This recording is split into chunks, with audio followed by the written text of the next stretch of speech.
मुख्यमंत्र्यांची संध्याकाळी 6 वाजता पत्रकार परिषद होणार आहे। शासकीय निवासस्थान रामगिरी येथे पत्रकार परिषदेचं आयोजन सरकारतर्फे सत्ताधारी विरोधकांना चहापानाचं निमंत्रण देण्यात येत आहे। महाविकास आघाडी उपस्थित राहणार का हे पाहणं आता महत्त्वाचं असेल।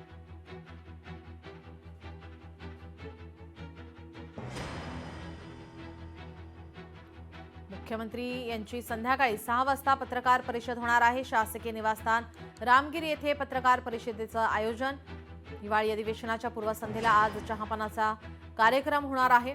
तर या चहापानाला विरोधक उपस्थित राहणार की नाही याकडे सर्वांचं लक्ष आहे। तर हिवाळी अधिवेशनामध्ये अनेक मुद्दे आज उद्यापासून गाजण्याची शक्यता।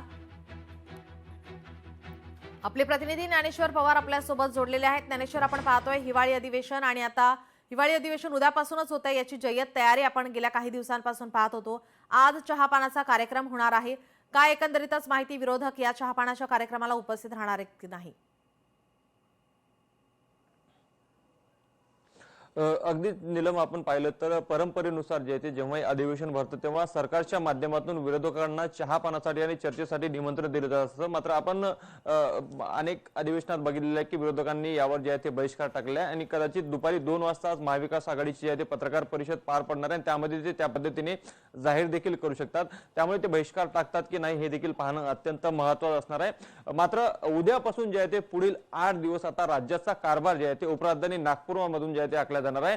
एकंदरीतच संपूर्ण तयारी अधिवेशनाची या ठिकाणी झालेली आहे। अत्यंत अल्प काळाचं अधिवेशन यावेळेस असल्यामुळे जे आहे ते विरोधक या ठिकाणी आक्रमकपणे जे आहे ते विविध मुद्दे जे आहे ते अधिवेशनामध्ये मांडण्याची शक्यता आहे। एकंदरीतच सगळे मंत्री जे आहे ते आज नागपूरमध्ये जे आहे ते दाखल होण्याची शक्यता आहे, कारण की आज सायंकाळी जे आहे ते रामगिरी निवासस्थान जे मुख्यमंत्र्यांचं शासकीय निवासस्थान आहे या ठिकाणी सायंकाळी चहापानाचा कार्यक्रम आणि सोबतच पत्रकार परिषद जी आहे ते सरकारच्या माध्यमातून या ठिकाणी घेतली जाणार आहे। यामध्ये खुद्द मुख्यमंत्री देवेंद्र फडणवीस असतील, मुख्यमंत्री एकनाथ शिंदे आणि अजित पवार हे उपस्थित राहू शकतात। सोबतच आता थोड्याच वेळामध्ये जे आहे ते विधानसभेचे अध्यक्ष राहुल नार्वेकर यांचं देखील नागपूरमध्ये आगमन होणार आहे आणि दुपारी 1 वाजता विधिमंडळामध्ये जे आहे ते एक आढावा बैठक आयोजित करण्यात आली, ज्यामध्ये विधान परिषदेचे सभापती राम शिंदे असतील, उपसभापती नीलमताई गोरे असतील, हे प्रामुख्याने त्यामध्ये उपस्थित राहतील आणि विधानसभेचे अध्यक्ष राहुल नार्वेकर हे ऑनलाईन या आढावा बैठकीला जे आहे ते उपस्थित राहणार आहे। त्यामुळे एकूणच विधानसभेचा आढावा आजच्या बैठकीतून जे आहे ते घेतला जाणार आहे। कोणकोणती तयारी झालेली आहे, कोणती नाही झालेली आहे, सगळ्या गोष्टीचा आढावा जे आहे ते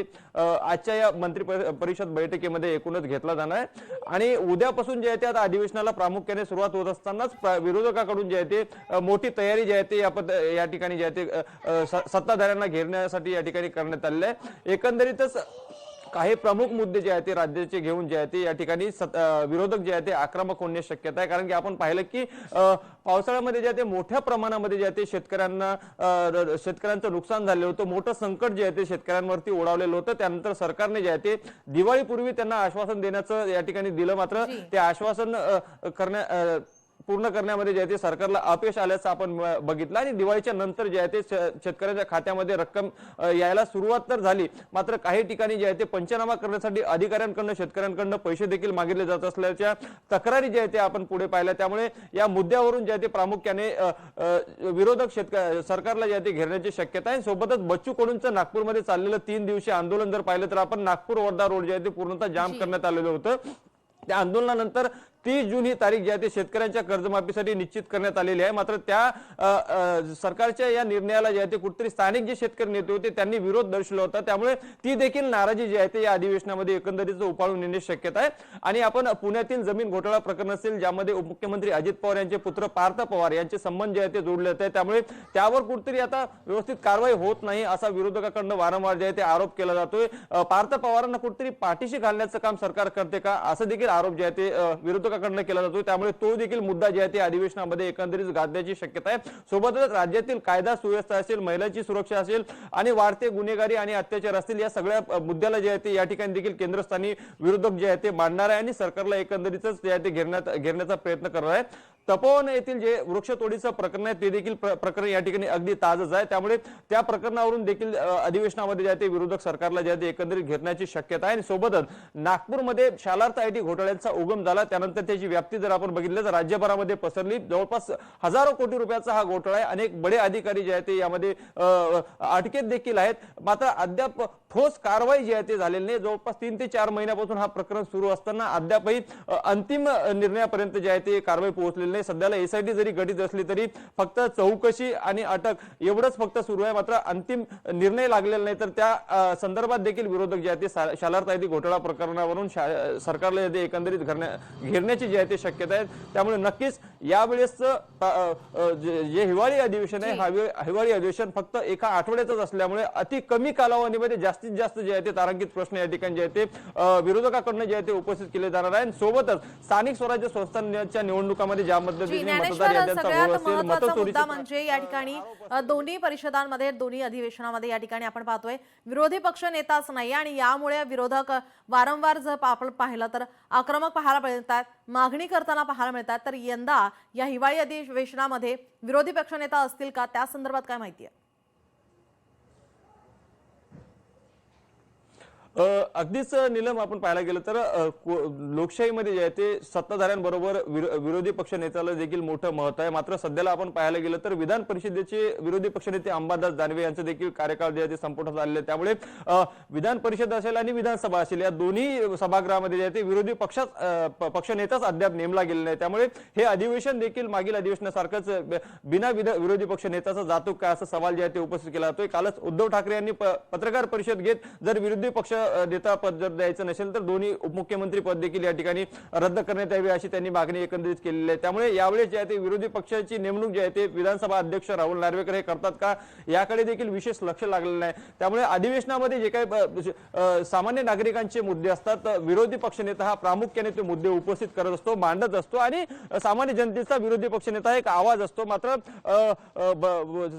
विरोधी पक्षांकडे जे आहे ते संख्याबळ नसल्यामुळे अद्याप जे आहे ते विरोधी पक्षनेत्याची नेमणूक करण्यात आली नाही। सोबतच विधान परिषदेचं जे काही विरोधी पक्षनेते पद अंबादास दानवे यांच्याकडे होतं ते देखील संपुष्टात आले। त्यामुळे नक्कीच दोन्ही सभागृह जे आहे ते विना विरोधी पक्षनेते विना जाते की का हे देखील पाहणं महत्त्वाचं आहे। सोबतच स्थानिक स्वराज्य संस्थांच्या निवडणुकांचा आता सध्याला जे आहे मतदान प्रक्रिया जरी पार पडली असली तरी मतमोजणी व्हायची आहे। त्यामुळे आचारसंहिताचं संकट देखील या अधिवेशनावरती असणार आहे।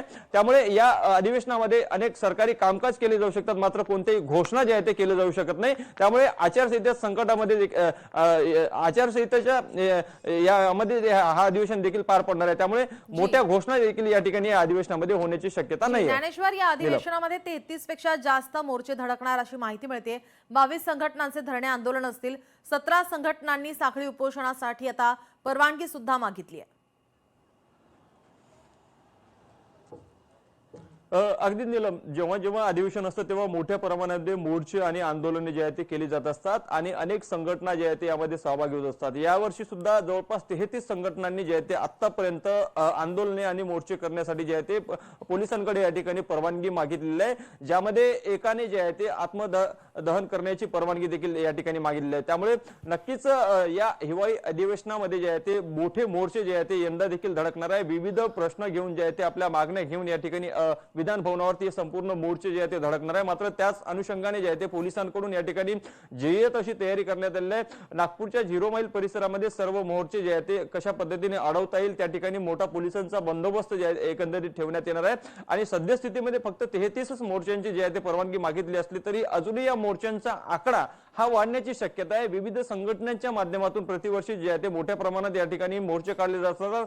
नागपूरच्या यशवंत स्टेडियम ते 0 मैल परिसरापर्यंत हे एकंदरीत मोर्चे काढण्याची परंपरा आहे। त्यामुळे या मार्गाने कशा पद्धतीने पोलिसांची सुरक्षा देता येईल आणि एकंदरीतच कायदा सुव्यवस्थेचा प्रश्न निर्माण होणार नाही याची पुरेपूर काळजी जी आहे ते पोलिसांकडून घेण्यात आली आहे। सोबत जवळपास 7000 पोलीस जे आहेत ते एकंदरीत या अधिवेशनाच्या सुरक्षेच्या बंदोबस्तासाठी या ठिकाणी नागपूरमध्ये सद्यस्थितीमध्ये ते तैनात करण्यात आले आहे। ज्ञानेश्वर, याचे अपडेट तुमच्याकडून आम्ही घेतच राहू। तुर्तास धन्यवाद तुम्ही दिलेल्या माहितीसाठी। लोकशाही मराठी ऐका, पहा, जागरूक रहा।